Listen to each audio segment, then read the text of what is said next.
জলের নিচে মহেশ্বর, পূর্ণতীর্থ জলেশ্বর। তারকেশ্বরকে আমরা যে উত্তরীয় ধারণ করেছিলাম, সে উত্তরীয় বিসর্জন কিন্তু আমরা করিনি। আমাদের ইচ্ছা ছিল যে তারকেশ্বর থেকে ফিরে আমাদের এলাকার জাগ্রত ভোলে মহেশ্বরের মন্দির জলেশ্বরে আমরা সন্ন্যাসী ব্রত করব।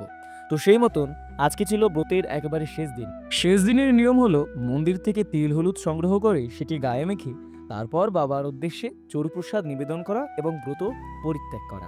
তো সেই মতন আমরাও বাড়ি থেকে বেরিয়ে পড়লাম বাবার ধামে যাওয়ার জন্য। জলেশ্বরে পৌঁছে দেখি আমরা তো অবাক, এখানে মানুষে মানুষে সাগরে পরিণত হয়েছে। সে যাই হোক, বাবার কাছে মানুষ তো আসবেই। তো সব ভিড়কে অতিক্রম করে আমরা মন্দিরে গিয়ে বাবাকে প্রণাম করে নিজেরা তেল হলুদ নিলাম এবং যারা যারা সকলে ছিলাম সকলে নিজের গায়ে মেখে নিলাম। তারপরে আমরা অপেক্ষা করতে থাকলাম জলে নামা অবধি। জলে নেমে আবার নিজের গোত্রে ফিরে আমরা চলে গেলাম মন্দিরে চরুপ্রসাদ আনতে এবং চরুপ্রসাদ আনার পর সেটি বাবার উদ্দেশ্যে নিবেদন করে আমরা চলে এলাম পুকুর থেকে ওঠার পর আমরা বাড়ি চলে যাই। তোমরা আরো মিনি ব্লগসের জন্য সাবস্ক্রাইব করো। বাই।